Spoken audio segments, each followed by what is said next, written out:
Yeah, I think so. Golly. What you gonna? I kept seeing the news resorts, and I kept seeing this rod sticking out the window, and I go, well, what is that? I didn't realize they were using that to kind of determine trajectory. Oh, I thought they were just sort of demonstrating here, in case we couldn't see it. I think they were trying to use it, from what I read. Now, is the Senate gonna? Because the Senate's on a hold the budget, which is good, by the way. I like it. You think they'll approve it on the Senate side? Oh, the extension? Yeah. And then they, Really? As long as they strip out. bullets, like on the ground or something? They're, like close by, right? More? Raymond? Tony, isn't that right that didn't they find some other bullet things on the ground? Oh, well, several of them made it this way. But in what instrument? Oh, no, of course. It was actually a fight among themselves over there. Oh, there In that wasn't parking anything lot. here. Okay. I thought there was somewhere on the ground. No, in front. it was just stray bullets. But those are, you're right, Scott, those are powerful weapons. They have to be, my goodness gracious. A mile.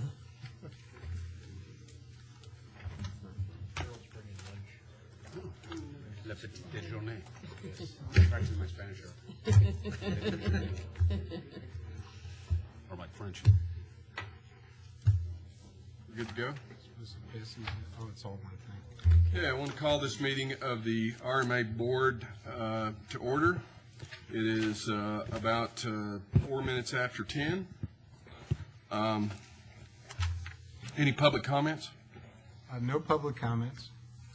Okay, item number 3 is adoption of minutes for the CRRMA meeting on May 17th.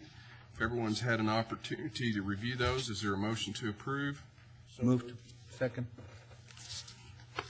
Any further discussion? All those in favor say aye. Aye. Those opposed, same sign. Motion carries. Item number 4, discussion and action on various board resolutions relative to the Loop 375 at I-10, commonly referred to as the America's Interchange Project, authorizing the executive director to, item A, execute a second amendment to the project development agreement, I-10 Loop 375 interchange dated November 19th, 2009, with the Texas Department of Transportation. And I guess we can couple that with item number B, which is just TRZ zones 2 and 3. Well, actually, what we can do, you announce the item under item number 4, and I'll go through them individually from here forward if you'd like. Okay, great. Okay. Great. Raymond Tejas, for the record, Executive Director of the Camino Real Regional Mobility Authority. Item 4A, and in fact, let me give an idea of what we're trying to do with item number 4. Item number 4 really are all of the loose ends related to the implementation of the Americas Interchange Project. So what you really see there is almost a chronological breakdown of what needs to happen in order for us to actually issue a notice to proceed and for the developer to actually begin the project. So with that in mind, item 4A, I am requesting the authority to sign a second amendment to the project development agreement with TxDOT. And what that is as you'll recall, this is the construction project development agreement, which is the underlying agreement between the Texas Department of Transportation and the Camino Real RMA with regard to the implementation of the project. What we're doing here is we're actually amending the scope, and it's really almost a cleanup item. Originally, the project, as you know, was a 4 direct connector project. We reduced scope, and we hadn't had a chance to go back to revise the project development agreement. So what this does, this amendment, is it reduces the scope, and it also reduces TxDOT's quality assurance costs. As you'll recall, they're providing those services to us. Because we reduce scope, they are reducing their costs for those services from 3.5 down to 3.25 million. Although we did include a provision, if we are able to, in fact, bring back that 4th direct connector, then we wouldn't have to amend this contract. It allows for that flexibility. So we'll be good to go in the future. So subject to your questions, that's a brief explanation of this amendment. Any questions? How or when will we determine if it's feasible or capable to add that 4th direct connector back in? Is that some point where we evaluate that as the project goes along, or is can you explain that? Mm-hmm. Yes. Well, what we're actually going to do after the financing plan gives you a good idea of how this project is going to be funded. What we'll do once we finalize all these these remaining agreements, we will sit down with our financial advisors and our other consultants and identify what funds remain. As you know, we reduce scope, so we've got some additional funds available. So at that point, we'll determine how much we have, how far that would get us in terms of adding an additional direct connector, and if there are additional funds available for that fourth direct connector. If not, I will develop an approach whereby we use those excess funds to bring back portions of scope. So, for example, we could bring back some aesthetic aspects that we removed, or something along those lines. And I will give you a proposed approach for expenditure of those remaining funds. And that ultimately, that decision is yours, whether you want to pursue those additional aspects, or whether we want to pursue that fourth direct connector. So, sometime in, I would say, the coming months, I will be back before you with a recommendation on that. And do we currently have a cost to add that back into the project if we chose to do so as a option for based on the current design build? Yes, we've looked at it a couple of ways. We've looked, and in fact, we sat down with. We've looked at it from a couple of ways. I guess the first that we looked at was if we were to do this as a separate project at the completion of this Americas Interchange project. We looked at that to see whether it would be cost efficient to wait it out and do it as a design bid build, for example, or the other alternatives. We've also looked to see if we could bring it in as a change order to this agreement. So we have some rough estimates on both of those. So we have a feel. Yes. Thank you.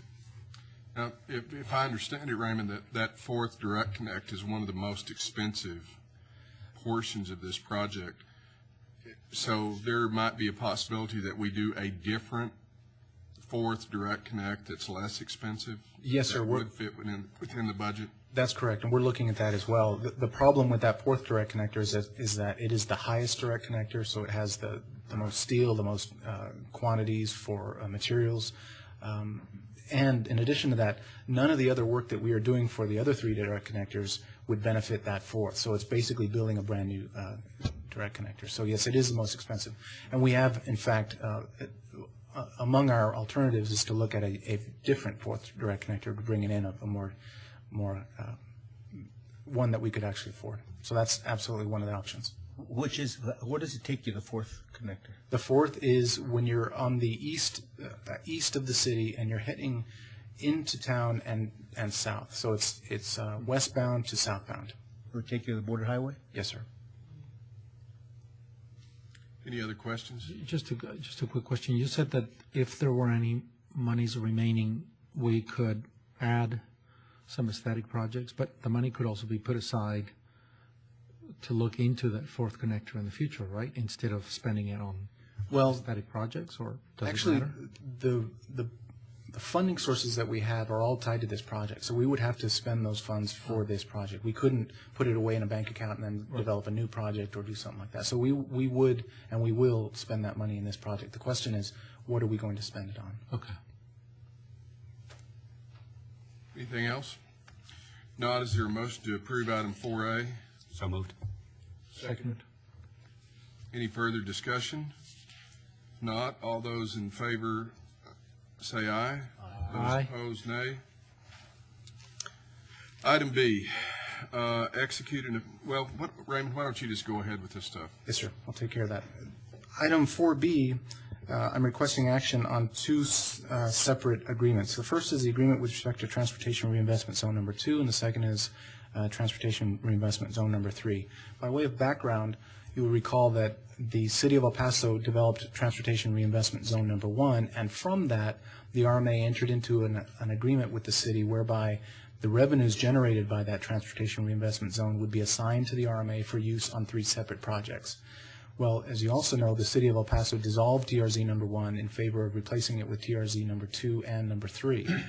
So this essentially is a replacement of that original assignment agreement because TRZ is no longer in place. And as our bond counsel, Paul Braden, reminded me yesterday, all the terms remain the same. This is simply replacing TRZ Number 1's assignment agreement with TRZ Number 2 and TRZ Number 3 assignment agreements.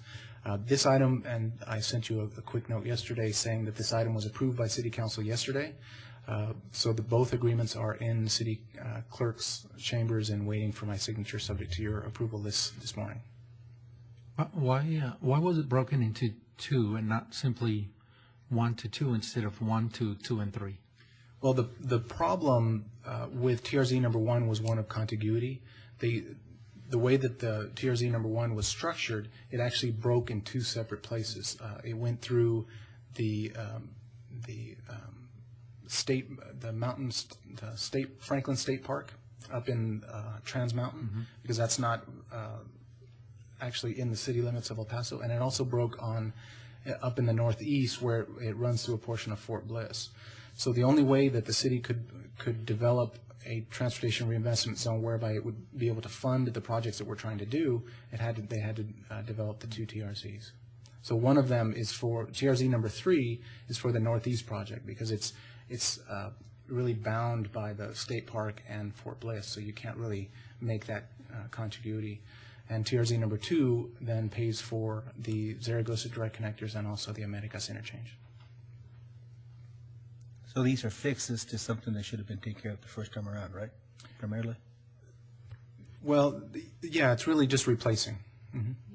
The terms remain the same. The original TRZ, I think, was set up in 2008 or approved in 2008.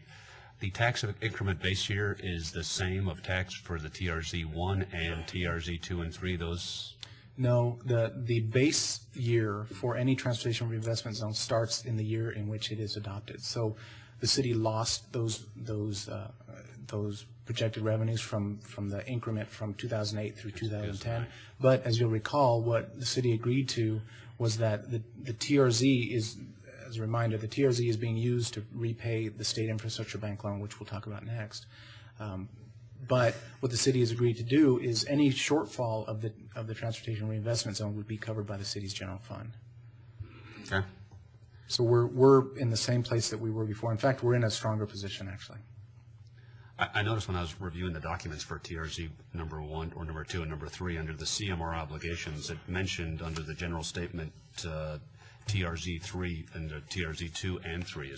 Should it reference TRZ 2 in the TRZ 2 agreement and TRZ 3 in the TRZ 3 agreement? It does in very limited locations. It does so when the city is clarifying that the city's cumulative obligation to the RMA is $70 million plus the financing costs. So those should be pretty much the only places where it does that.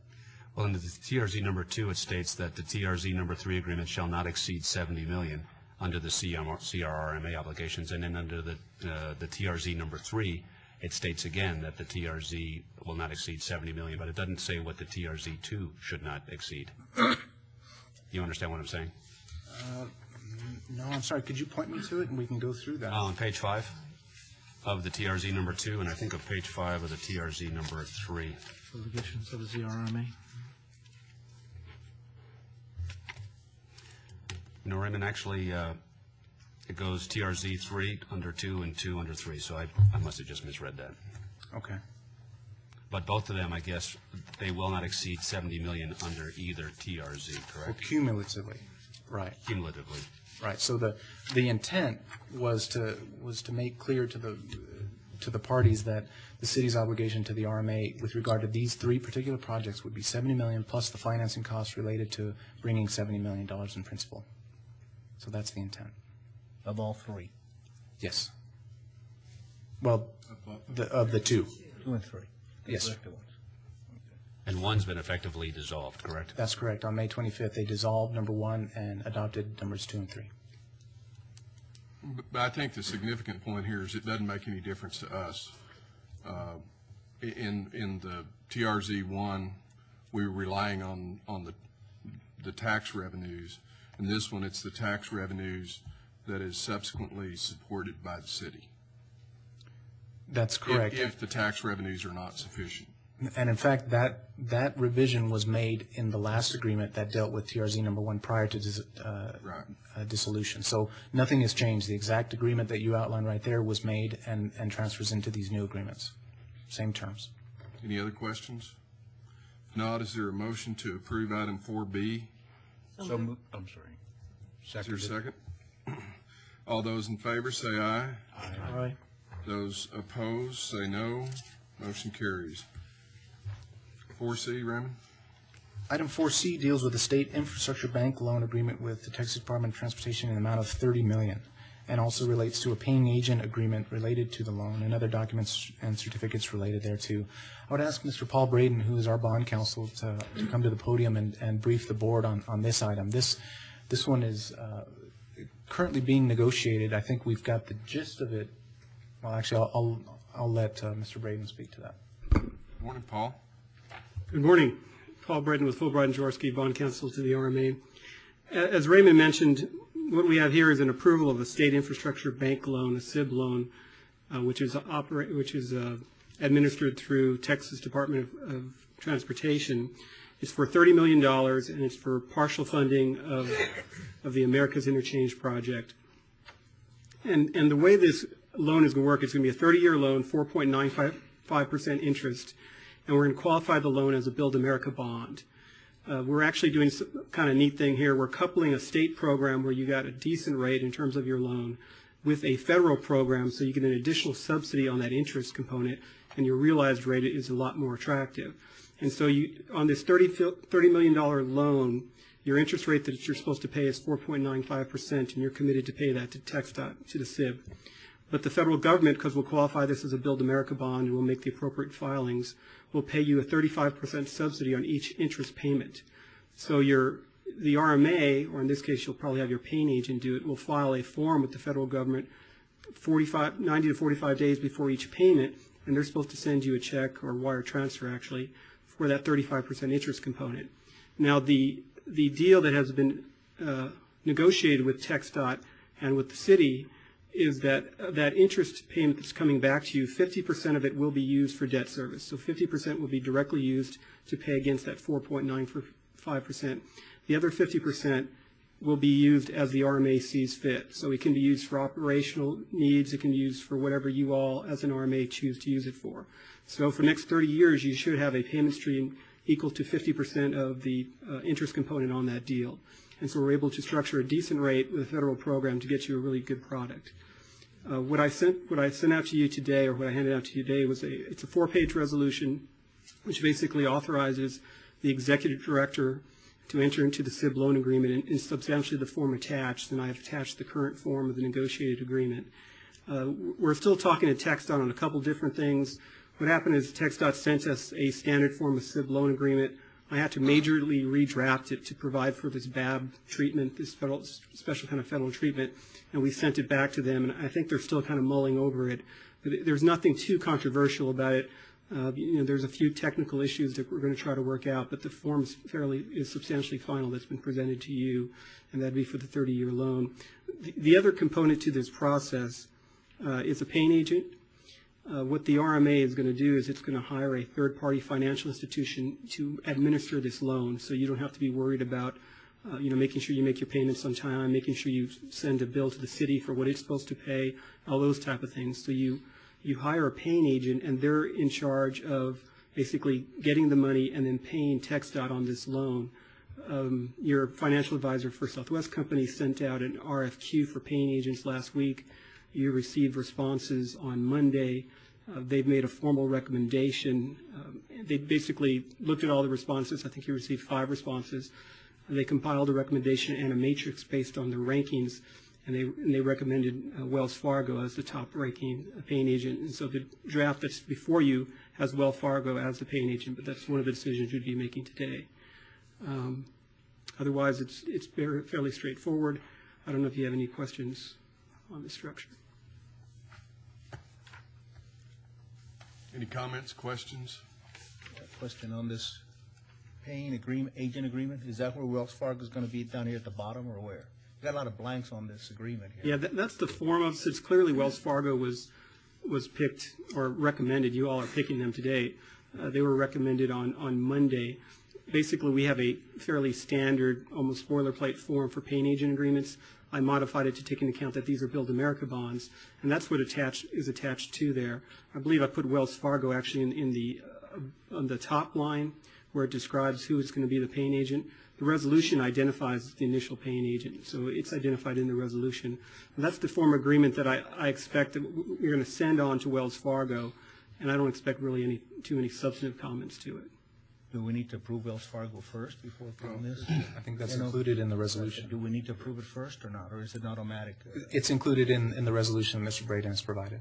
If you look at section 1.2 of the resolution I handed, the first line of that indicates that Wells Fargo is appointed as the initial paying agent on the loan. And as a point of clarification, you may remember that at last month's meeting I asked for, and you all granted the authorization for me to pursue a trustee for this project. That changed from a trustee to a paying agent based on the technical structure of this deal. Right. You didn't need the added complexity of a trustee on this transaction since you're dealing with a loan with one entity as opposed to a group of bondholders. Which will also reduce the cost, I understand. It should. Where's Schedule A? Schedule A to which document? On the agreement here. Paying agent agreement? It cites the fees. The fees have not been negotiated yet because you've only picked them. This is a professional services procurement. We're approving stuff in advance without knowing what the fees are? Right. Well, and Is that what you're telling me? yes, and you have to do it that way. This is a professional services procurement.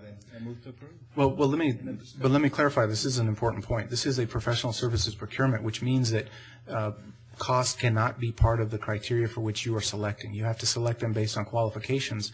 At that point, once they're selected, then we will go and negotiate a fee with this organization. If the fee is not, if we cannot negotiate something that we believe is reasonable, then I'll come back to you and ask for authorization to go to the next highest qualified proposer.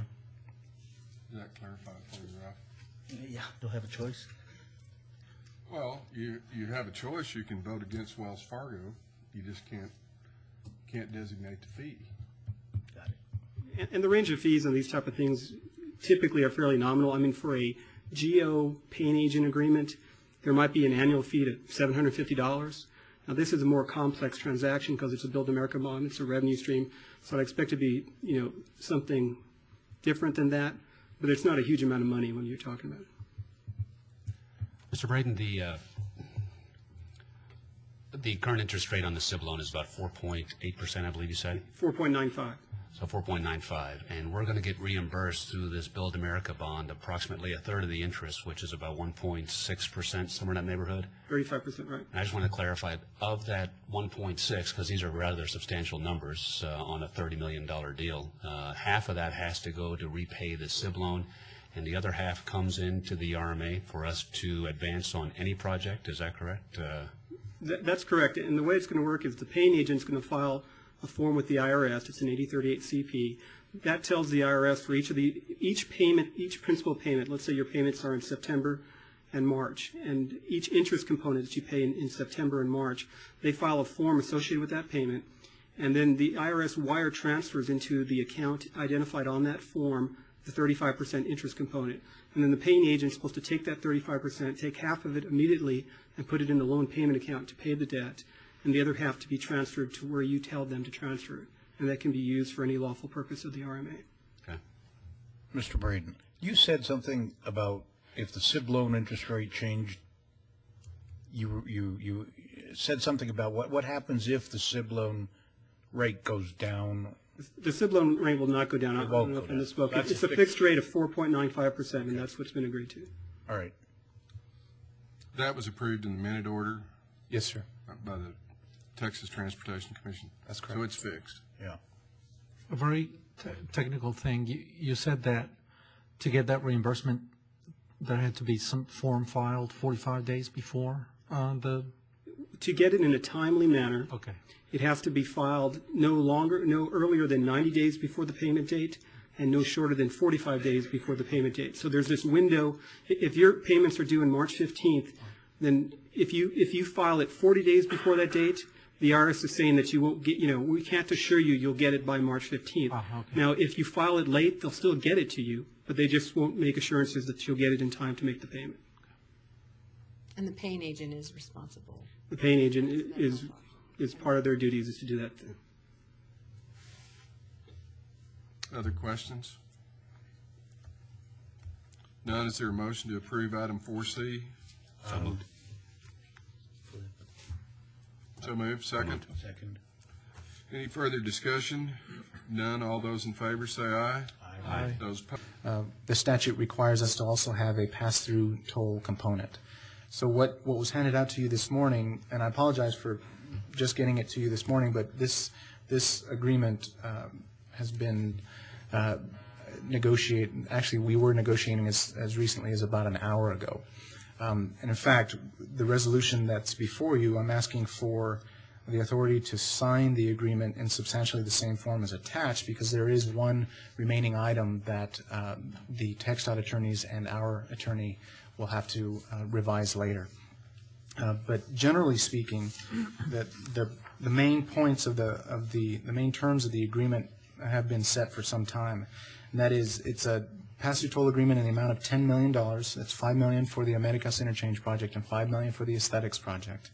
There are the repayment from TxDOT to the RMA include $2 million minimums and $3 million maximums, meaning that based on the number of vehicles that are using the roadways, we can get paid back anywhere between $2 and $3 million per year to pay down the $10 million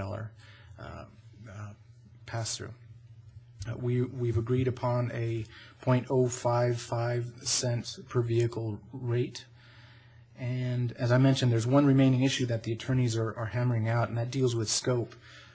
Generally speaking, pass-through toll agreements, we're doing something unique in that the aesthetic project is a project for which included in the scope is the development of the scope. Now that sounds kind of odd, but really what we're doing is we've identified an area of I-10 that we want to improve, but we don't know the exact specific improvements that we want to pursue. So part of the project is to go out and identify really a master plan as to how we're going to improve I-10. Because that is unique, it doesn't fit nicely into the pass-through toll agreement box, the agreements that they've developed. So what TxDOT has asked this morning, and asked, I think, like I say, just about an hour ago, was that we include a provision that basically allows us to amend the agreement, and in fact requires us to amend this agreement once the scope for the master plan is developed between the parties. So we will be back to you all once the scope is developed and agreed to between the city, the RMA, and TxDOT, and we'll amend this agreement at that point. It's a fairly minor point, but makes sense when you look at the pass-through toll structure. So we have no objection to it. We just didn't have the time to finalize the language. So subject to that and possibly some other minor typographical and other minor revisions, I'm asking for authorization to execute this agreement as well. I would mention one last thing. The Attorney General has required that the City of El Paso be a party to this pass-through toll agreement pursuant to some applicable statutes. So the city will sign off on this agreement as well, and we are scheduled to be on their council agenda for next Tuesday. Hopefully we'll finalize this language this afternoon, and subject to your approval, I will sign it and provide it to the city clerk so that we'll have this item on next Tuesday's agenda for final approval of the council. Then we'll forward it on to TxDOT for their review and approval. Now TxDOT, I would mention too, has already gone through their board, the Texas Transportation Commission, so they have their executive director has the authority to sign this once we get it to them. So, okay, just to clarify, the resolution is saying in substantially the same form. So if there is some material change, then you would bring it back to the board. Absolutely correct. Yes, sir. Okay. Now, I don't anticipate anything like that happening. Again, the main terms of the agreement, as I mentioned, the amounts, the repayment stream, the vehicle rates, all of the main terms have been agreed to and were agreed to many months ago. So it's really just a hammering out of the language. Mr. Tejas, if we were to wait for a more complete resolution, would that slow things down and not allow us to progress forward? It would. Part of what we're doing, and I mentioned earlier, all of these are being combined into, and we'll get to it in one of the coming items. In order for the RMA to actually have the authority to sign off on the Comprehensive Development Agreement, we have to get review and approval from TxDOT, and then the Federal Highway Administration, and also the Texas Attorney General, because this is a Comprehensive Development Agreement. They don't begin their review of these documents until the entire package is complete, everything is signed and submitted as final. So what happens if we delay this, and you're certainly within your authority to do so, if you want to wait until this is a final document, what that does is that puts everything on hold because we can't submit the final documents for review of TxDOT, FHWA, and the AG. Well, you won't be able to submit the final documents anyways until this is completed, is that correct? Well, that's true, but we're assuming that we're going to get it final next Tuesday by the council. I understand. But if you'd like to, we can certainly schedule a special board meeting. I don't see a reason. I just wanted to understand. Yes, sir. I just have another question. Maybe I'm not understanding. It's a question about approving things that we don't really know what they're going to turn out to be. And one of them is you said that there was only going to be one provision that you were going to come back with regarding the scope, right? Mm-hmm. So wouldn't who are the parties that are going to go out there and do the scope of work and then come back and put a price not only on their work, but also doesn't the scope affect the overall stream and investment and things like that? I'm not sure how the sequence works there. Right. And doesn't it come back, if you go out there, you have an agreement, and then you go out there and do the scope, we don't know how much they're going to charge for that. We don't know what the role is in this stream and whether the scope itself is going to affect that. I'm not, so maybe I just need an explanation on that. Absolutely. No, that's a good point. I didn't clarify that. In the pass-through toll agreement, as I mentioned, it deals with the aesthetics and the Americas project. Now, the Americas scope is done. Everybody knows what's happening there. So I think we're okay on that one. The Americas is the nebulous one because the scope is to be developed within the confines of the project. Now, what you're going to see over the coming weeks is actually I will sit down with the city and with TxDOT to identify what the scope is. And in fact, what we're anticipating, what we're kind of working towards with the city is the development of an interlocal agreement between the city and the RMA, whereby the RMA will bring to the table the engineers or our general engineering consultants, our landscape architects, all of the technical aspects that are necessary to develop these aesthetic projects. And the city will bring an artist to combine into a team to develop the aesthetic scope. Mm-hmm. So you're right to point it out because you haven't approved of a scope, you haven't approved of payment of any of these funds, and you haven't done that because we're not there yet. So this is really just to set the financing up so that we can come back and give you the details on the aesthetic project later. So this doesn't give me the authorization to start spending money on anything.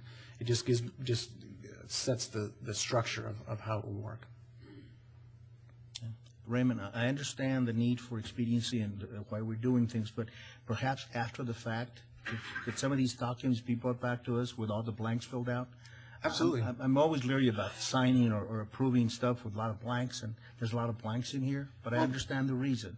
Absolutely. There's really only two. I think there's really only two documents that have blanks. I mean, it's important to make that note. I mean, the pass-through toll agreement doesn't have any blanks. It's just an issue of revising the language. Attachment A is a blank sheet of paper, and then attachment B, if you look on project the Camino Real the board resolution.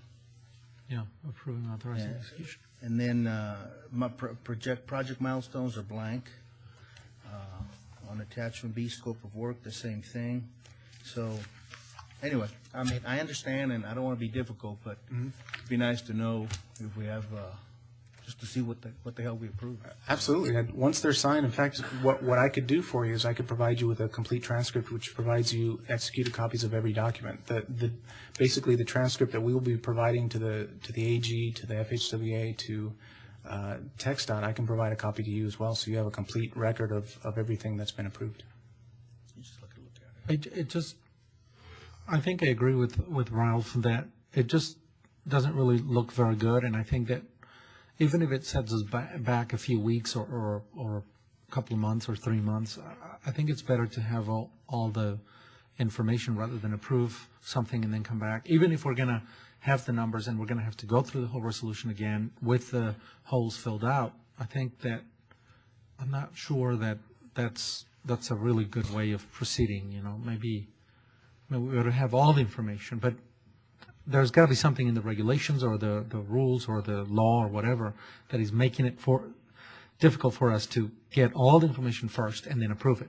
Well, really, it's a timing issue. I'm working under the idea that we want to get the developer on board and working, and with that in mind, once the material, the substantive issues have been resolved, then I'm bringing this to you for adoption. Now there, Mr. Adama is right. There are blanks. For example, the completion date. Well, we won't have a completion date for the aesthetic deal because we don't know what that scope is. Right. Now, I could wait and bring it back to you as you're requesting, but that would delay the project. So but ultimately, this is your decision. If you'd like to, you can give me the direction to not bring something if it's not final. That will delay the project, though. Well, I think that, I mean, fortunately, I think we're working on a trustful relationship here, and I think that we trust the work that you're doing. Otherwise, you wouldn't be there. So I think that we're going to go with that. We're going to go with that trust, and then eventually see all the documents and go through them again. But it does make me uncomfortable to save a little time and approve something that has blanks. Nonetheless, I think that trust can make up for that. You know? Okay. Any other comments? Is there a motion to approve item number 4D? So moved. Second. All those in favor say aye. Aye. Those opposed, no. Motion carries. Number 4E. Okay, item 4E, all projects, in order to receive approval of the Federal Highway Administration, must have a completed initial financing plan, and this plan is updated on an annual basis. And really, the intent is really to show to the federal agency that the RMA has the funds to pursue and complete the project. So what you see in your packet is that initial financing plan, which was developed by our consultants, and it really gives a breakdown of how the project will be funded. Now, projects over $500 million, this financing plan gets reviewed at length and approved by the Federal Highway Administration. Projects under $500,000, which ours is, they simply check a box to make sure that you did this and you went through the process. So it's a much less rigorous review, but nevertheless, we've spent a good amount of time making sure that this makes a lot of sense for our own due diligence.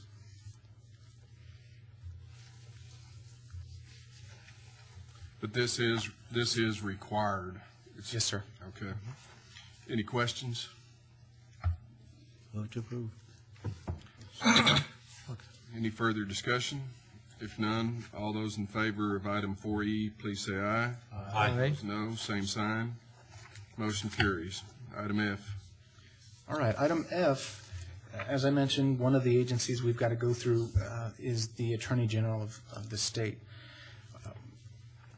All comprehensive development agreements have to go through a formal review from the Texas Attorney General, and what they do is, as I mentioned before, they go through the transcript of proceedings, which basically is a binder full of all of the signed documents, all of the RFQ when it went out on the street first, the RFDP when it went out, the proposals, all of the documents that have gotten us to where we are today, and all of the specific approvals, for example, board resolutions, Texas Transportation Commission minute orders, all of those things that have allowed us to get to this step have to be reviewed by the Texas Attorney General. So our attorneys have been compiling that transcript of record, and they're very close to submitting it, of course, subject to all these final documents being signed and submitted. So what I'm asking for approval or authorization is to actually sign the certificate, which is included in your backup, and it basically says that all the documents in the transcript are correct and accurate and that sort of thing. So this is another of the requirements, this one, though, from the Attorney General. Move to approve. And just a question, this has to be done every year? Once a year? No. This one, the transcript is done once so that we can actually sign the comprehensive development agreement, and that's it. Okay. Move to approve. Is there a second? Second. Any further discussion? None. All those in favor of item 4F, please say aye. Aye. Those opposed, same sign. Motion carries. 4G. 4G is the authorization to actually sign the design build comprehensive development agreement with the Americas Gateway Builders and to issue the notice to proceed.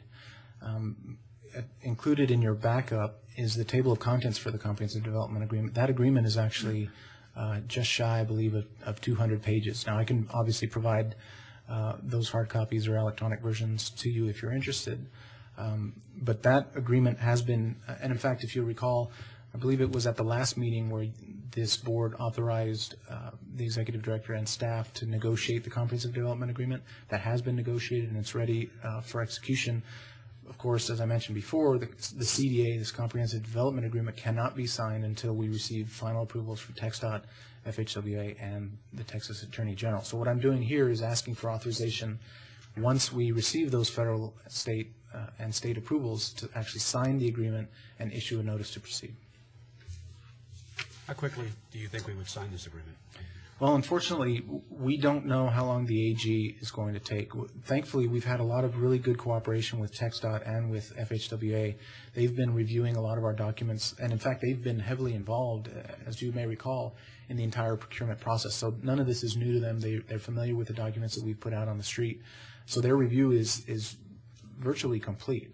So we should receive their approval very, very soon. The issue is the Attorney General and getting them. They've asked that none of the documents be provided until the transcript is complete. They have up to 60 days. We've been assured that it will be much shorter than that, and we will assist them to make sure that it gets done quickly. So July is probably a fairly realistic timetable? That's what we're shooting for, and we've been asking them to make sure it gets back to us in July. That's the goal of all of these items, is to actually get the developer on board in July. Thank you. Any other questions?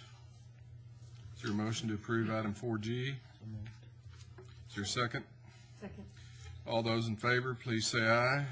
Aye. Those opposed, same sign. Motion carried. 4H.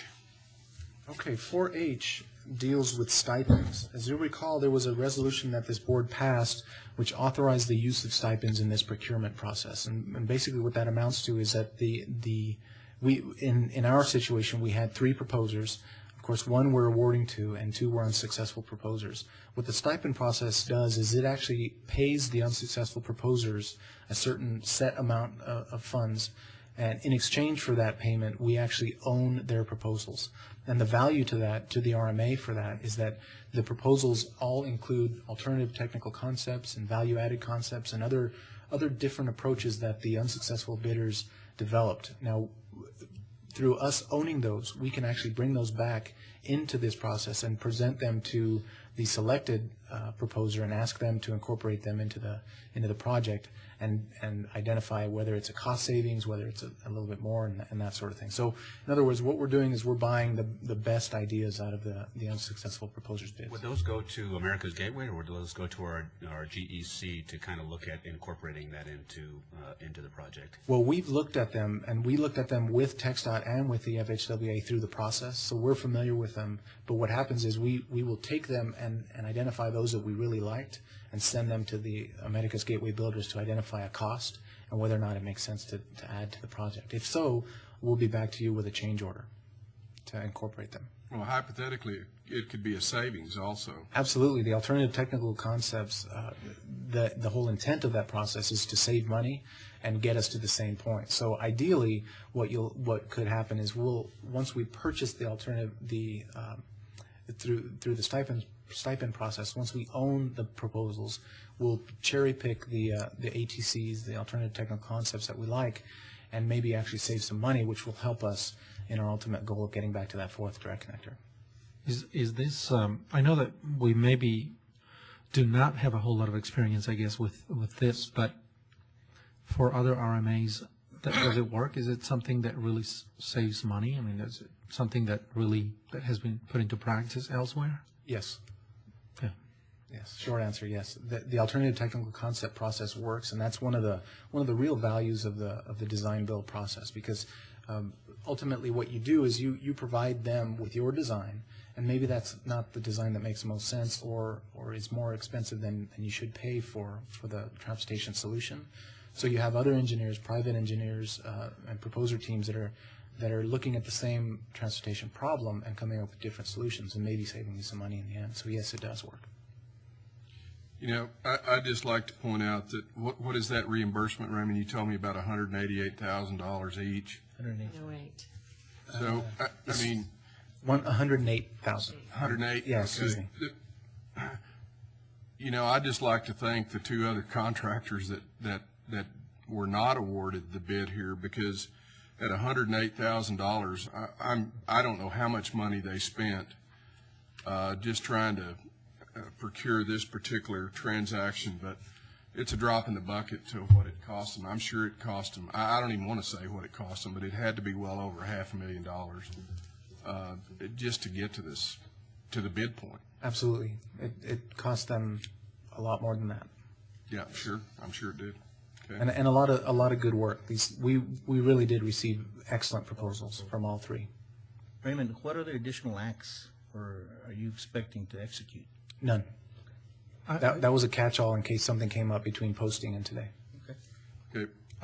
I have another question. So if the work of the unsuccessful bidders costs much more, why such a specific number, 108,888.89? I mean, where does that come from? Well, that actually comes from the original resolution that you all approved, I'd say last year sometime. Yeah. The original structure that we had included was that the unsuccessful bidders would receive the lesser of 0.1% of the successful proposer's bid, or $125,000, whichever was less. And the winning bidder's proposal was $108 million. So that the actual stipend comes out to $108,000. Yeah, it looks a little bit like the other number I saw. Then makes sense with the other number that I saw earlier. Yes, sir. 108,888.888. That's right. When do we actually pay that? We pay that once we've signed off on the comprehensive development agreement. Because ultimately, really, until we actually sign that agreement, we're still in negotiations with the Americas Gateway Builder. So we wouldn't want to pay that stipend until we actually have a final agreement in place. Okay. You anticipate that to be? Well, we're hoping July, as I mentioned earlier. Any other questions on item 4H?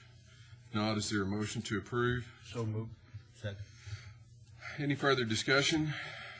All those in favor, please say aye. Aye. Those opposed, same sign. Motion carries.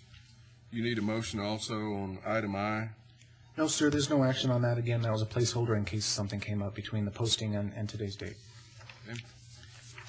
Okay. Just based on the comments, Raymond, I would suspect in the future and just recommend that if there are blanks, maybe just communicate with the board members as to why it's blank, and maybe create a little more clarification so that everybody understands the reasoning behind it. Absolutely. I'll do that. Item number 5, discussion and action on a board resolution authorizing the executive director to execute a third amendment to the project development agreement, El Paso Loop 375 projects, dated January 29th, 2009, with the Texas Department of Transportation, relative to the pre-development and pre-construction activities for 3 projects within the 2008 Comprehensive Mobility Plan. Mr. Tejas.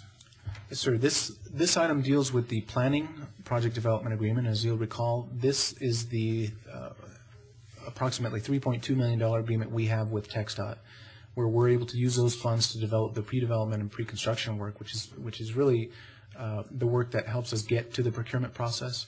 And it's for originally the Americas project, which of course we've already expended those funds, the Zaragoza Direct Connectors project, and also the Northeast Main Lanes project.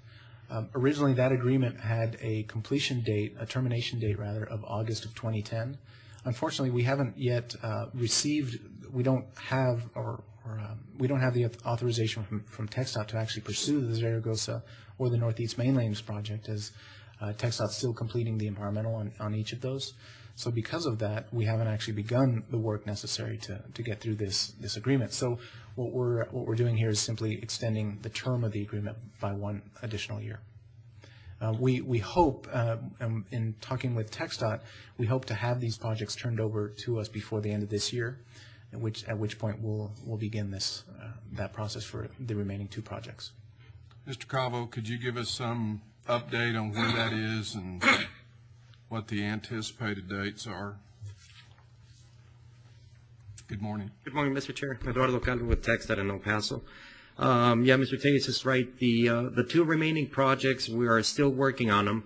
The first one, and actually, Raymond, I think we talked about this, We have placed an item in the July Commission, Texas Transportation Commission agenda for their July meeting to begin the process to turn over the project to the RMA. In terms of actual project development, the schematic for that project has been approved. The environmental will likely be approved in the month of August. So we're very close, right-of-way maps and all that. So all the necessary information to officially turn over that project to you all will be completed very soon. The second project, which is Loop 375 in the Northeast, the environmental document is moving, okay, but we depend on the actions. Like cold molasses? I'm sorry? Kind of like cold molasses? A little faster than that. But on that one, kidding aside, we depend on the actions of the MPO, and actually I can report today that the policy board meeting had a special meeting today, and all of their documents, including the long-range plan and all that, which will allow us to approve the environmental document for the Northeast job.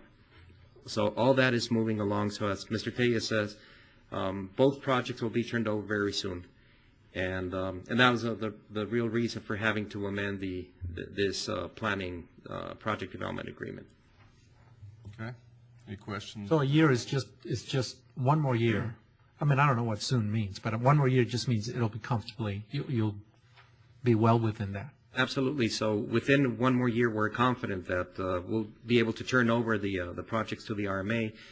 And this project development agreement, this planning PDA, as we've called it, will not be necessary anymore, because by then you will be able, or the RMA will be able to tap into the actual project funds to continue the development and implementation. Mm-hmm. Excellent. Any other questions of Mr. Calvo? Thanks. Thank you. Okay, any other discussion on item number 5? If not, is there a motion to approve? So move. Is there a second? Second. Any further discussion? All those in favor, please say aye. Aye. Those opposed, same sign. Motion carries. Item number 6, discussion and action on the board resolution relative to the Cesar Chavez project. Why don't I just turn that over to you? Yes, sir. This item does several things, and you may remember this item I brought to you all last month, but at the last minute, one remaining issue arose, so we had to postpone this item. By way of background, the Cesar Chavez project, because it is a proposed toll project, has certain statutory requirements tied to it, including the market valuation process as outlined in Senate Bill 792. You all had previously granted authorization to pursue the market valuation process, so we were involved in that, have been for the last few months. What has happened between last month and this month is the finalization of the terms and conditions of the market valuation. What that means, and in fact what's included in your backup for this item, is, and it's an attachment to the resolution, the terms and conditions as defined by the market valuation process really consist of 3 items. It's the project scope, and this is what the market valuation process requires of us. We have to identify the project scope, identify and agree to with TxDOT the project scope, the initial toll rate, and also the base toll rate escalation methodology. So what you see before you is the negotiated terms between the RMA and TxDOT for the market valuation process. So the scope is very clear. It's an 8.9 mile project, which goes approximately from Zaragoza Road to right around US 54. The project itself, as a reminder, would include the rehabilitation of the 4 existing lanes, and also the construction of one lane in each direction, a managed lane, a toll lane in each direction. The initial toll rate is set at 10 cents per mile for basically cars. And in fact, the reason why this was delayed from last month was that TxDOT wanted to include a base toll rate for trucks in the event that TxDOT were to pursue this project. Now that goes to, again, the market valuation process. In that process, local tolling entities like the RMA in this case have the first opportunity to develop this project. If we refuse or for some reason decide not to pursue the project, then TxDOT has the opportunity to pursue the project. And what they're doing here is they're saying if for some reason the RMA chooses not to pursue the project, then TxDOT would like to have the ability to toll commercial trucks. So that's what you see in this initial toll rate structure. Okay, let me see if I understand. If what you're saying is that if the RMA develops it, then we're anticipating that trucks will not be on the toll system? That's correct. And from the RMA's perspective, that makes the most sense in a managed lane scenario. By way of example, a managed lane is simply one lane in each direction that serves as your toll route. If you put commercial trucks, large trucks in there, you will slow traffic. So we believe that if you put trucks in there, you lose the value of the toll. So we would not allow trucks in that lane. Do we have the option at some point to change that? We believe that we do, yes. Does someone else have a TxDOT belief? TxDOT disagrees, yes.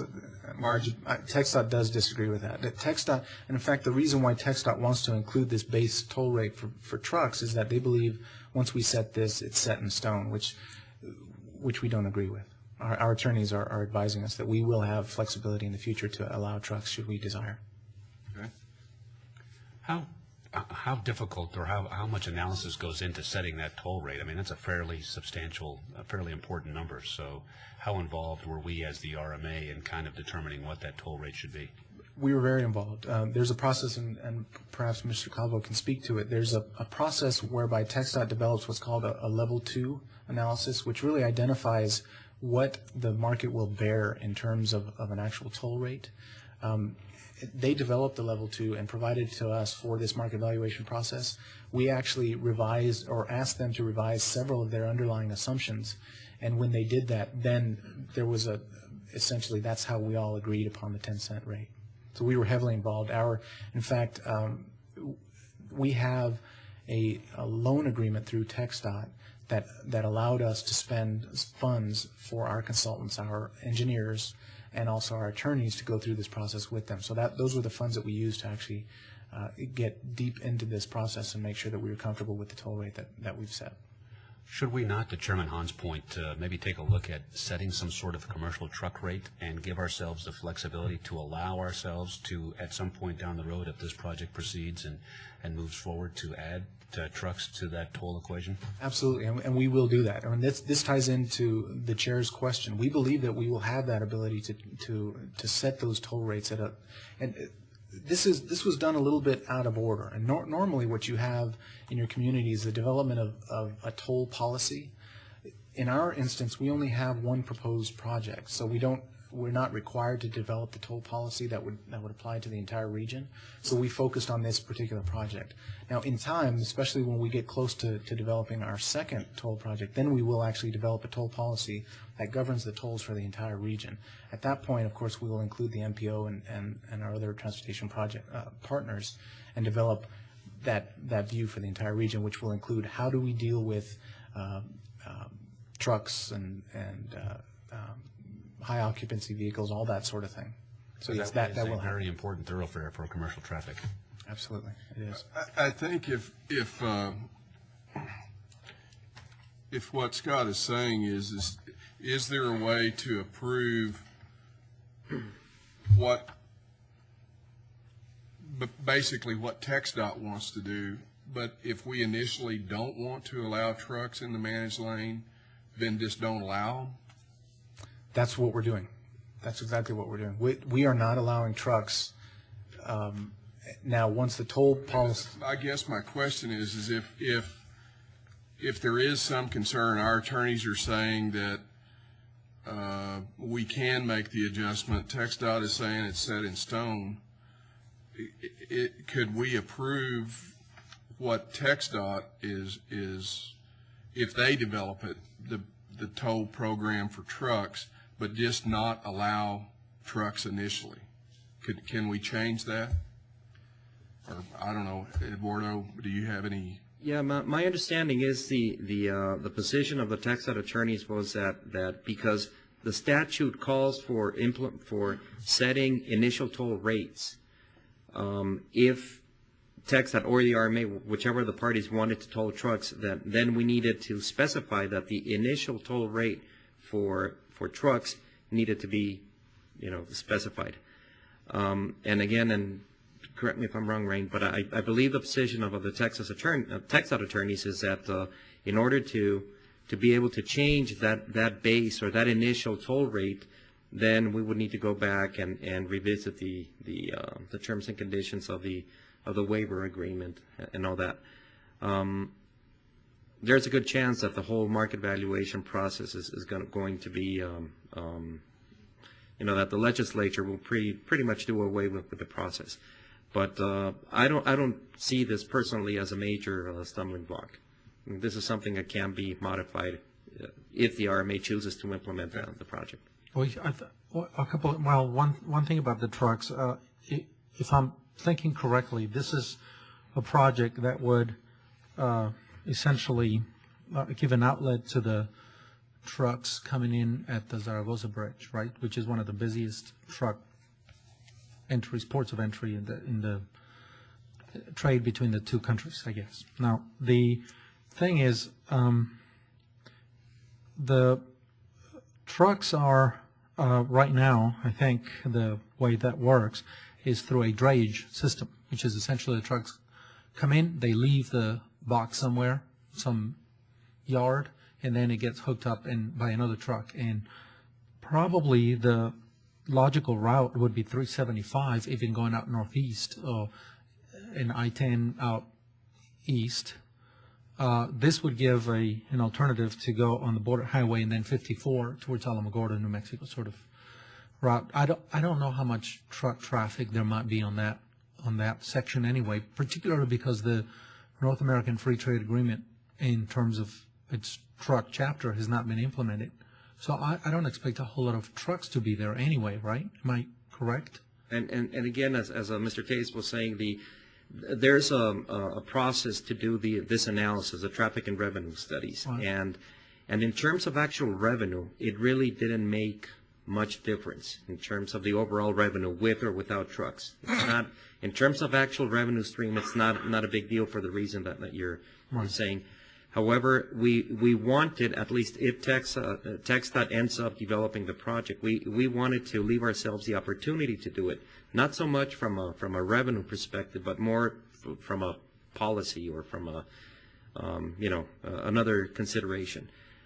It probably, as Mr. Taya says, being a managed lane and seeing the experience in other managed lanes in the country, typically trucks are not using that, and so again, it was more the reasoning for us wanting to leave that opportunity was not that we're planning on doing it, but at least give ourselves the opportunity in case we wanted to do that.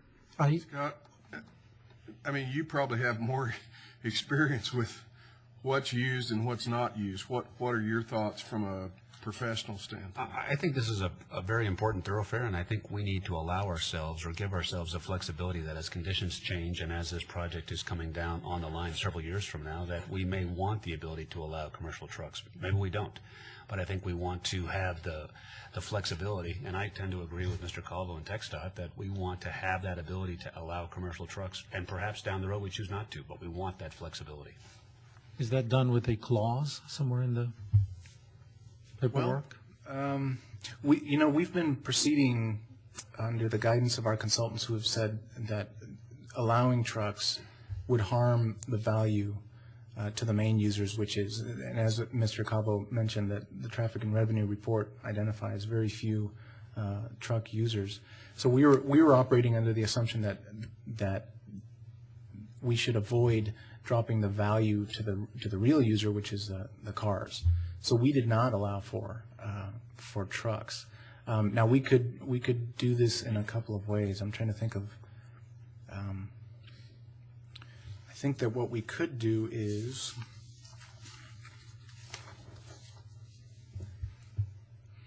Can I suggest something else? Because I was going to raise an even more fundamental question, and without trying to be the pest that I can be, I think that This is the first toll project, and my perception in the community as I talk to people as we move into this first toll project really in El Paso, and El Pasoans have very little experience with toll roads other than when they travel to Houston or Austin or Dallas.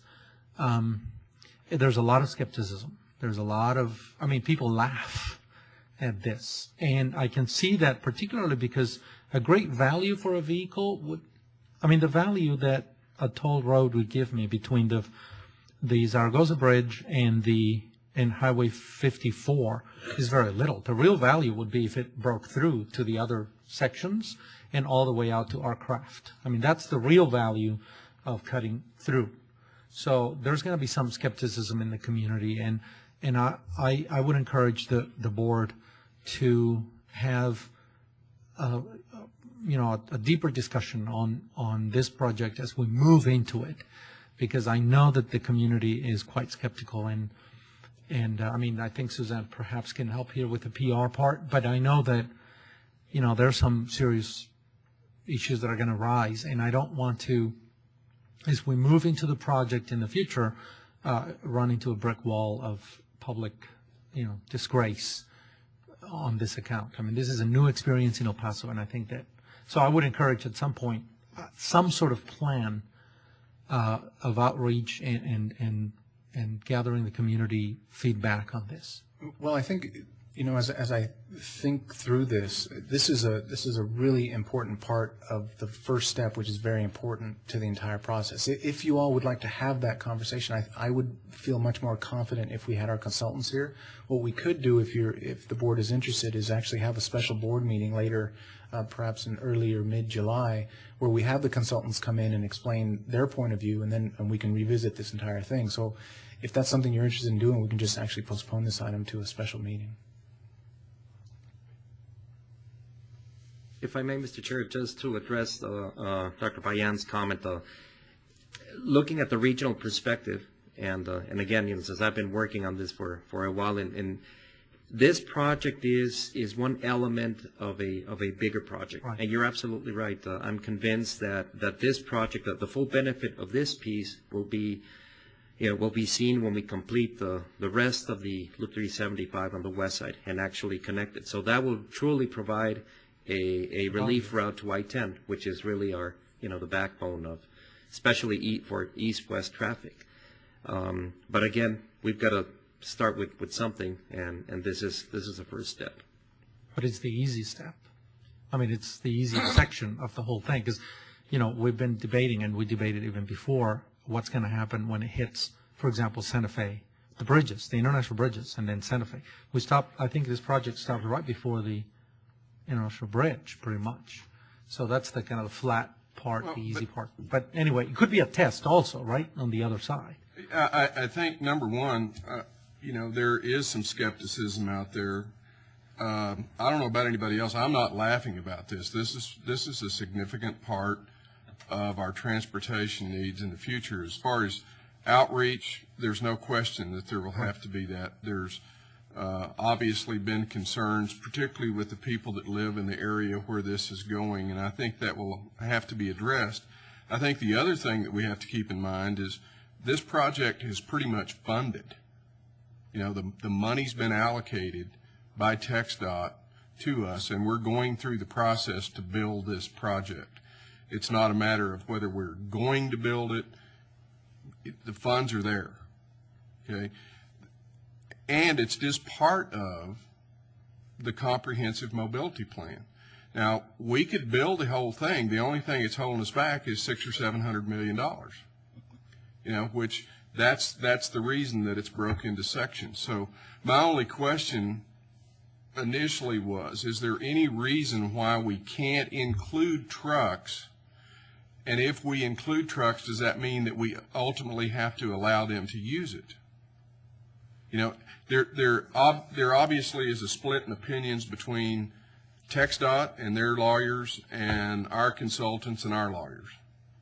But I'm trying to come up with a catch-all that takes care of including the trucks, and maybe ultimately we don't allow the trucks on there, but we have the ability to do so without any concern with TxDOT or anyone else who's funding the thing on moving forward with it? I think ultimately the answer is yes. If the direction of the board is to basically revise the language so that it doesn't read if the RMA rejects and TxDOT can adopt this rate, and instead says the base toll rate for commercial trucks will be as stated. So I think the answer to your question is absolutely yes, we can do it that way. What I'm telling you though is that I don't understand the full implications of what that does, and I would have to talk to the consultants about that.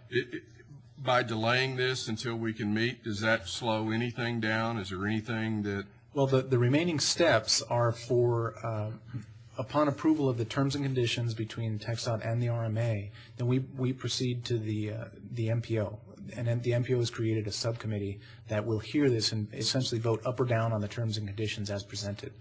After that, then the subcommittee will then, we're assuming, will develop a recommendation for or against to the MPO, and we were assuming to get on the August MPO meeting, which is early August. So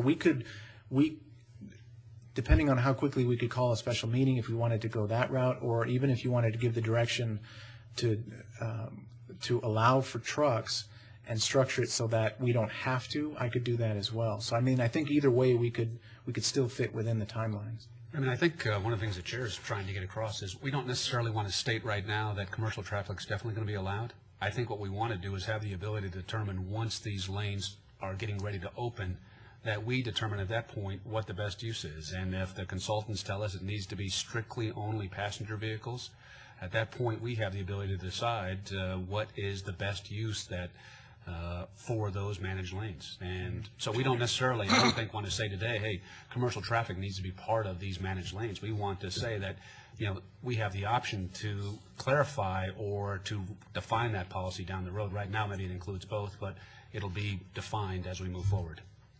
Is that correct, Mr. Chair? Absolutely. Raymond, you said you could rewrite the agreement to basically state that trucks, that we talk about the trucks in there without specifically allowing them? Yes, I'm fairly certain we can do that. I mean, the direction would be in the form of a revised, a motion to adopt the resolution, but revised from the floor, where you would give me the direction on how to rewrite that provision of the terms and conditions. Do we have to have a rate? Will they require yes. us to put a rate, though? Yes. So then we have to do a market. We have to go through a market. Well, you could adopt what TxDOT has suggested, but again, our consultants spent no time looking at that because they have always been of the opinion, and I assume that they will be of the opinion until the opening of the project that trucks should not be allowed. So if we include it, we have to then state a rate. That's absolutely correct. Yes, ma'am.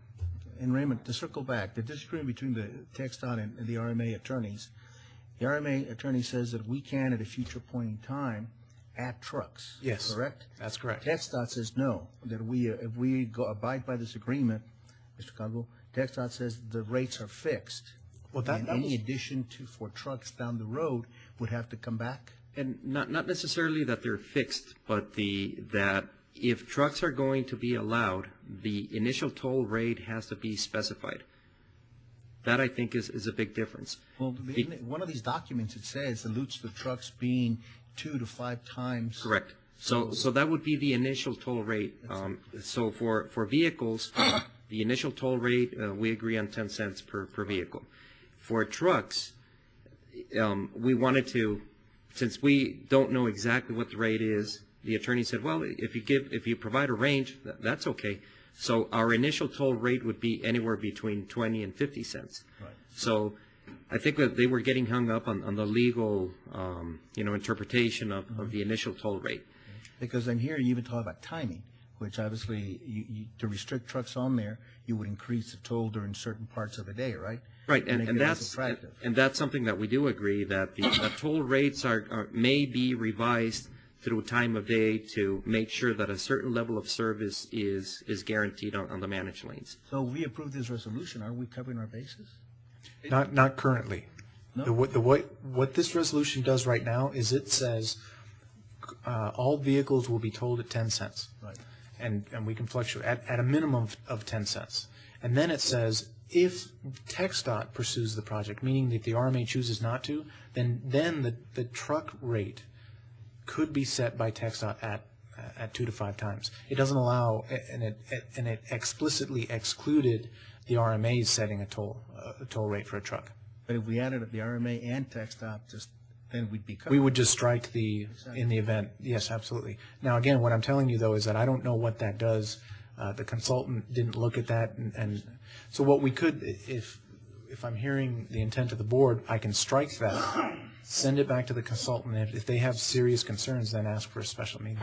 Well, I think they could perhaps present several scenarios. And I'd like to hear more from the consultants, because I know the desire of the board is that we reserve ourselves the right to change our mind at any moment, back and forth as we wish, trucks, no trucks, some places, sometimes, and things like that.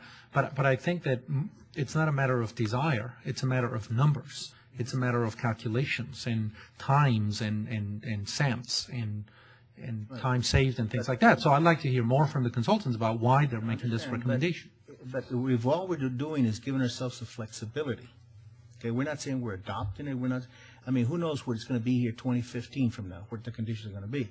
If all we're doing is say we want to allow us the flexibility at some point, if we need to add trucks to these managed lanes, that flexibility and authority is there. I'm not saying we're going to do it, so I don't want to spend a lot of time and effort, because consultants aren't cheap, for something that is an option. But I mean, I can hear the argument, and I'm just putting this out there on the table, not necessarily because I advocate it, but because I think it's important to listen to it, and that is that the consultants are saying that if we add trucks to that lane, there is some value lost to the passenger car, commuting from X to Y place, and that they're going to slow down. They're looking at today. Let's say 5 years from now, the car and truck is not there, and we might have to actually recruit trucks to pay for it. That's there. All I'm saying is they're looking at a snapshotting time today. We don't know what's going to happen in 2015. Well, except that we can make a safe assumption between now and 2015 or 2035, and that is that traffic will be larger rather than smaller. So clearly, that assumption of lost value will probably only get worse, not better. On the managed lanes. On the managed lanes. But that's we just kind of take a straw poll and get some general idea. Do you want to add trucks? I mean, can we just kind of give a general thought process? Because, Raymond, you're going to have to go back to the consultants one way or the other, right? That's correct. Okay, so. May I suggest? Sure. Why don't I propose a motion, make a motion, and if we vote on it, or if voted up, it's done. Can I hear the motion first before you I'll make present the it? motion.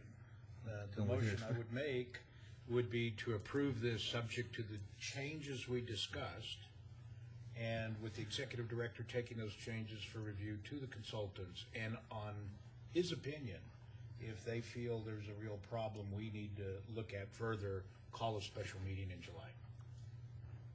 I can do that. Does that work? Clear enough? Yeah, and just so that I'm clear, the revisions that we discussed are simply to basically set the base toll rate for commercial trucks as stated in the current language, and remove the provision that says only TxDOT would. Correct. And the trucks are an option. Right. Okay. Is there a second to that motion? Any further discussion? All those in favor say aye. Aye. Those opposed, same sign. I abstain, Mr. Chairman. You abstain? Yes. Okay. With one abstention. 6B, Raymond? Actually, we were dealing with 6A, B, and C. All at the same time? Yes, sir. The resolution took care of several acts. Item number 7, discussion and action on a board resolution adopting a policy regarding the process for the allocation of the CRRMA expenses from CRRMA project costs. Mr. Tejas. This, after our last audit by Peña Briones, they felt that it was important since, actually, let me back up.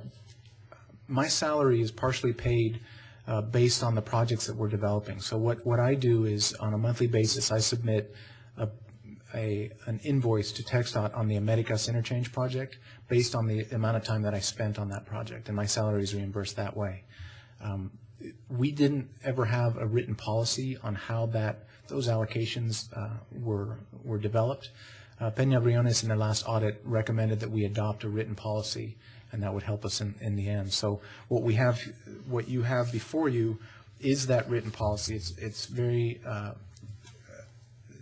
very generic, but it covers what Peña Briones was requesting. In fact, they've reviewed and have suggested they've made some revisions to this final form that you have in front of you.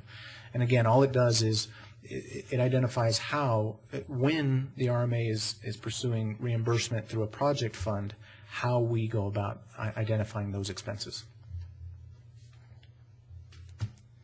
If I understood, part of the significance of this is in the event of an audit by FHWA or anyone else that we have an itemization of the breakout. That's exactly right. Okay. And this was, and also to answer a prior question as well, this is written as are all of our policies, although we have virtually no staff other than myself. This is written so that it will cover future staff, so it won't have to be amended once we add staff. Excellent. Any further discussion, questions? Not, is there a motion to approve item number 7? So move. Second. All those in favor say aye. Aye. Aye. Those opposed, same sign. Motion carries. Item number 8, discussion and action on the Executive Director's Report. Mr. Tejas. I have 2 items for you this month. The first is, as you know, each year you have to provide an annual evaluation of my services. I've spoken with Norman Gordon, who ran the evaluation process last year, and he will begin that with you all here shortly. Of course, I'm not involved, and I don't see any of that until the very end. So you will be contacted by Mr. Gordon here before too long to begin that process. And we should finalize that process before the end of the fiscal year, which would be in our August meeting. So that's why you'll hear from him sometime in July. Item 8B deals with the Finance Committee meetings. We have, and that's a typo, that's actually a fiscal year 2011 budget. We'll need to begin developing that, so I'll be asking for the Finance Committee to call a meeting here sometime in July so we can begin developing that. So that's just a couple of updates as to items that will be coming before you all soon. So with that, that's all I have for you all, subject to your questions. Okay. I believe there was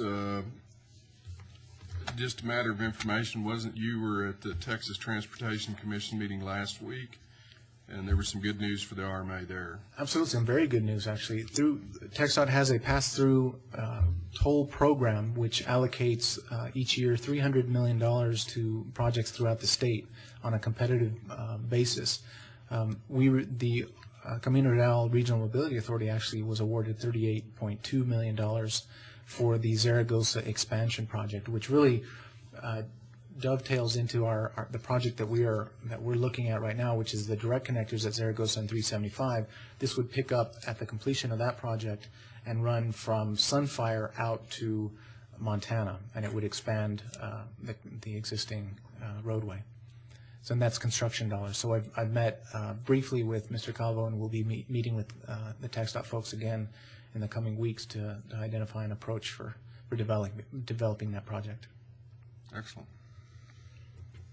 Mr. Chairman, I just want, for the record, I just want to say that as things get more complex, and I know SPUR 601 was relatively easy, but I know that many more projects are coming in the pipeline, and things are getting more complex, and there's more information and numbers, and so I really want to commend Raymond and Steve for their work in keeping us abreast of this. I get phone calls and emails and even personal meetings sometimes to try to understand what's going on. So I just want to input that. Dr. Payan, that's horrible. He's coming up for his annual review. It's not the time. Don't be saying. Thank you. I appreciate that. But remember also that there are a lot of projects, and please feel free. Each of you have my phone number if you ever want a briefing. I know that I have biweekly meetings with Mr. Adame, and am open to doing the same with each of you. So let me know. One final thing. I'm glad you pointed that out, Mr. Chair.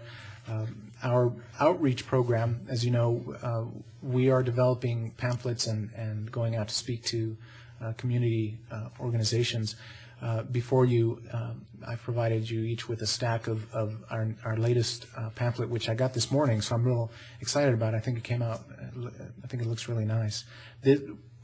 You have already received the first pamphlet, which dealt with RMAs in general and our RMA in specific, and kind of gives the public a primer on what RMAs do and what we're involved in. This next one that you have in front of you actually deals specifically with the Americas Interchange project. So we'll be developing these periodically to provide information to the public. If you need more, let me know. I'll be putting the final version on our website as well. So hopefully this is another tool to involve the public. Yes, sir. Mr. Tejas, are we using any of the new medium? I mean, I don't have a Facebook page, but a lot of the younger generation, I still don't understand Twitter, but but it appears that a lot of the people that we need to inform do. And it's great that we're going to go out and speak on some public outreach, but a lot of that, the 20 to 30 somethings will probably be missed. Are we doing anything along those lines? Actually, we aren't. I don't know how to use any of those sites either, but we have our outreach folks that can help us with that, and I'll start looking into that today. I think it's relatively inexpensive, and I really think it would help us spread the word. Absolutely. Anything we can do, we'll look into that. Maybe you can tell Scott how to tweet. Would you? That'd be great. Yeah, you'll learn. I'll have to learn first, and then I'll let you know. All right. Nothing else? Okay, is there a motion to adjourn? So move. Second. All those in favor say aye. Aye. Those opposed, same sign. We're adjourned.